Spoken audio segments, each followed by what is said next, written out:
al inicio del programa que vamos a hablar sobre qué es lo que sucede cuando nuestro cuerpo recibe tanto alcohol. Y digo tanto alcohol porque estamos hablando al punto de, sí, estar borrachitos. Sí, ya en ese punto en el que el cuerpo dice, no va más.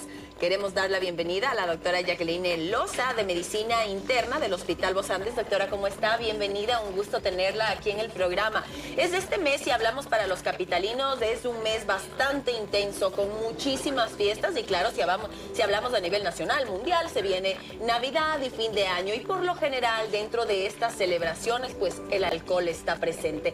Queremos saber qué es lo que sucede en nuestro cuerpo cuando ingerimos ya alcohol, no dos copitas, sino cuando ya ingerimos alcohol, al llegar al punto de esta tan comúnmente llamada borrachera. ¿Qué sucede? Cuando hablamos con el paso del tiempo, claro, puede afectar a los órganos, pero ¿qué sucede en ese momento en el que estamos borrachos al siguiente día? ¿Qué pasa con nuestro cuerpo? Bueno, primeramente mucho gusto, gracias por invitarnos, tanto yo como el Hospital Vos Andes Quito estamos muy gustosos de estar aquí. Bueno, el problema, el consumo de alcohol es un problema tanto social y de salud, ¿no? Porque afecta a varias esferas, que es la familiar, la social y la física y mental de la persona que está consumiendo. Más allá del consumo de riesgo de alcohol que se ve, los efectos a largo plazo, el consumo excesivo de alcohol en un solo momento produce varios efectos por todas las sustancias que tiene el alcohol en su preparación y en la fermentación que alcanza, ¿no? Esta resaca que uno tiene al siguiente día no es más que la consecuencia de sustancias como por ejemplo los congéneres, que son unas sustancias que actúan para la fermentación y también a darle sabor y olor adecuado al alcohol. Pero estos al siguiente día tienen varios cambios. Por ejemplo, en la parte hormonal, inactivan una hormona que se llama vasopresina, y esta hace que eliminemos más líquidos. Por eso orinamos más cuando consumimos alcohol. La deshidratación también. La deshidratación. Entonces, lo que genera pérdidas de electrolitos, deshidratación a nivel gastrointestinal, irritación directa en el estómago, en el colon, por eso tenemos tanto trastorno gastrointestinal, produce irritabilidad a nivel del sistema nervioso central. Si bien en el momento de consumo nosotros estamos bien, estamos un poco más alegres, es momentáneo. Al momento que ya pasa el efecto del alcohol, adquirimos incluso mayor irritabilidad y tenemos trastornos de sueño. Es lo que al siguiente día nos hace sentir fatigados, ansiosos, cansados. Y también, ya a largo plazo hablando, también es un problema importante, ¿no? Una cosa es la parte de alcoholismo, que eso es otro tema, pero también hay algo que se llama consumo de riesgo de alcohol. Y el consumo de riesgo de alcohol ya produce afectaciones que a largo plazo, como les digo, ya nos puede repercutir tanto en nuestra vida personal como en la física. Se sabe que, según la OMS, hay alrededor de 3 millones de muertes anuales por alcohol, relacionadas al alcohol. Y muchas de ellas son prevenibles, ¿no? Y estas 3 millones de muertes constituyen casi el 5% del total de muertes por cualquier causa.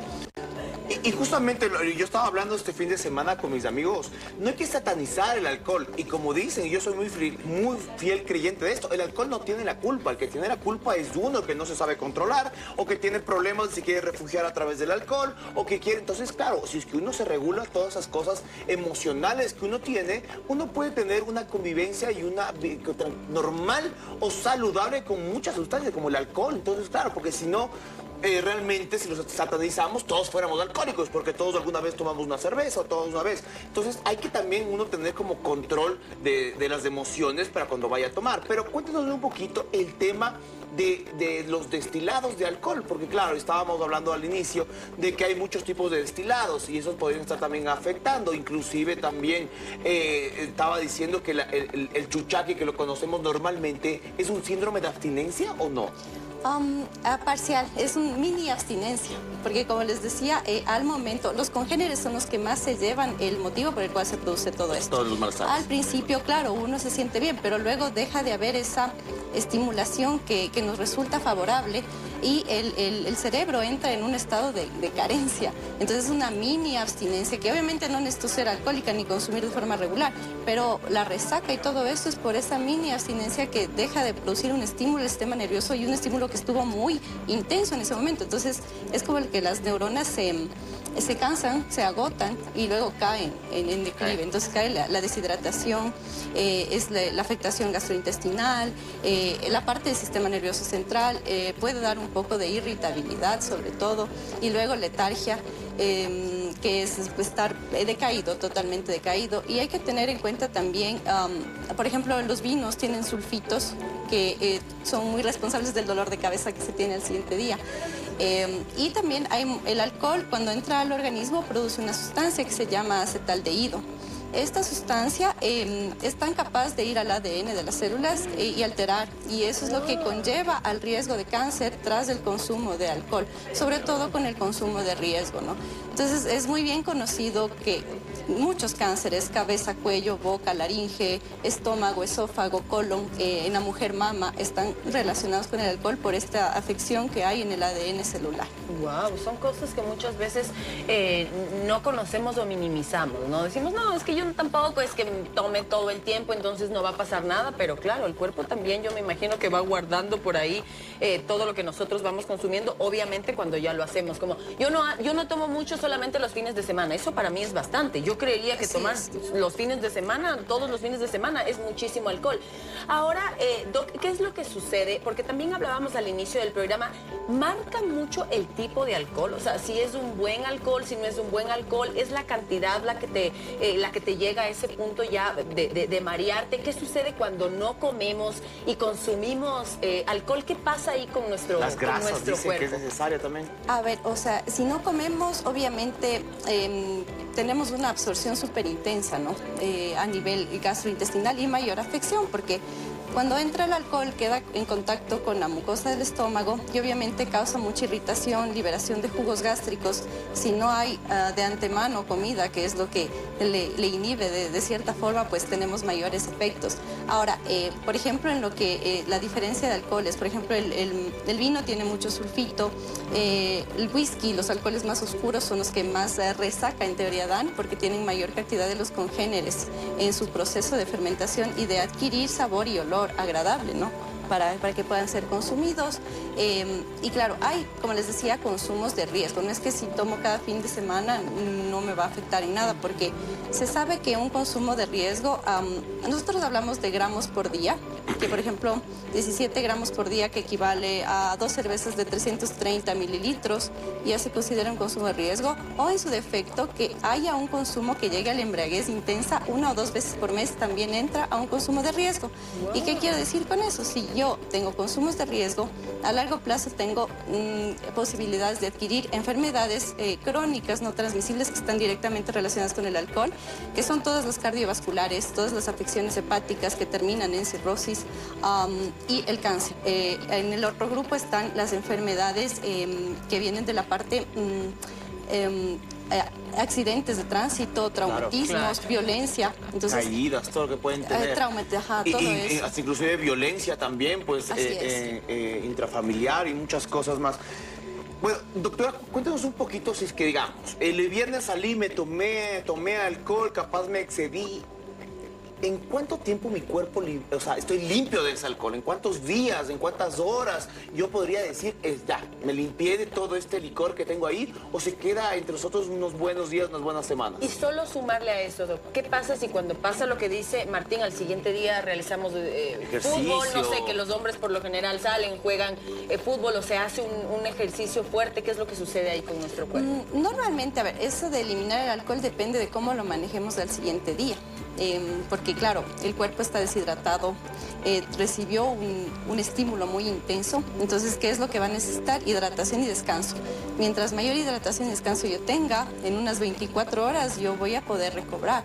Pero si sobre eso yo hago actividades extenuantes, me sigo deshidratando, sigo perdiendo electrolitos y claro que puede ser contraproducente. Hay problemas de alcohol en los cuales, claro, se genera algo que se llama tolerancia, que es como que cada vez necesitan mayores cantidades para sentir el mismo efecto. Entonces toman un día y toman al siguiente, entonces es como que está uno sobre otro, ni siquiera elimino lo que ya tengo y persiste el alcohol en el organismo, ¿no? Entonces, esa ya es, por ejemplo, una conducta de riesgo. El alcoholismo como tal, la definición de alcoholismo es cualquier problema físico, social, de trabajo, familiar o mental que está directamente conexo al alcohol. Entonces, cuando ya tenemos estos consumos repetitivos, se habla incluso ya de algo de tolerancia, obviamente va a tener repercusión en la parte social y familiar. Entonces eso ya habla de un problema. ¿Y qué hacer con la alimentación al siguiente día? ¿Qué es lo recomendable? ¿Se puede consumir grasas? ¿O en realidad le estoy saturando mucho más a mi cuerpo si consumo grasas? ¿Comer un poquito más liviano? Tal vez el famoso ceviche. De pollo, un ceviche. ¿Qué podría ser? Que no lo recomiendan el ceviche por la acidez. Para no recargar tanto realmente deberíamos comer algo un poco más ligero y algo que nos hidrate. Por ejemplo, las frutas, la sopita, lo que necesitamos es hidratación, porque estuvimos en un momento de pérdida intensa, ¿no? Por eso es que cuando uno toma, orina bastante, o sea, uno tiende a ir al baño más veces porque hay inactivación hormonal y estamos perdiendo muchos líquidos y electrolitos, entonces en teoría necesitaríamos hidratación y lo que el cuerpo tolere, porque, como les digo, hay trastornos gastrointestinales al siguiente día, malestar, diarrea, dispepsia, o sea, acidez.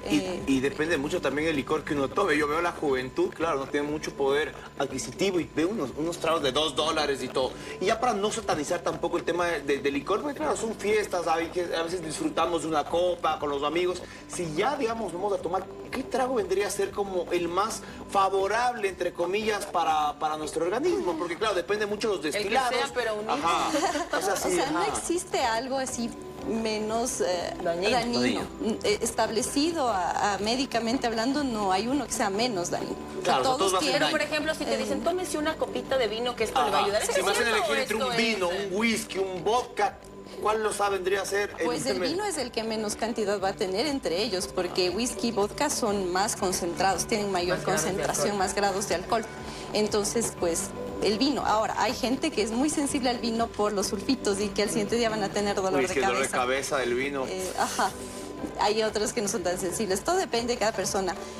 No digo que nunca tomemos, ¿no? Pero siempre debe tener una moderación y no hacerlo con tanta frecuencia, porque, pues les digo, lamentablemente hay muchas muertes a nivel mundial que son totalmente predecibles. Entra también, como les digo, todo esto de accidentes de tránsito, violencia, ligados al alcohol. ¿Y a quienes más afecta esto? A las personas jóvenes entre 20 y 35 años. Es el pico en el cual tenemos estas afecciones.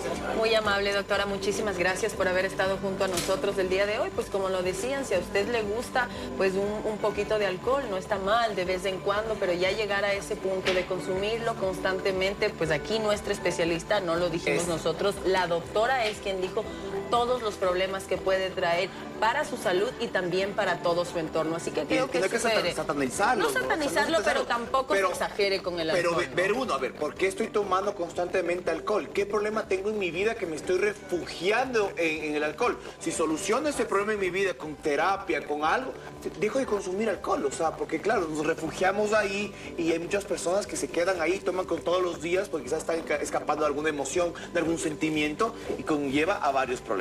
Y bueno, ahora que estamos en fiestas, de estar siempre moderado, por favor. Con mesura. Sí, con muchísima mesura. Muchísimas gracias a la doctora Jacqueline Loza, de Medicina Interna del Hospital Bos Andes, que nos visitó el día de hoy y nos dio a conocer todo lo que sucede cuando nosotros ingerimos alcohol. Y no se trata de que no importa, yo solamente el fin de semana.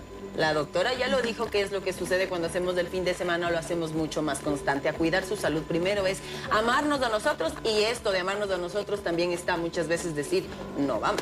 Nos vamos a ir con mi querido Gordito. ¿Cómo va por allá esa sopita?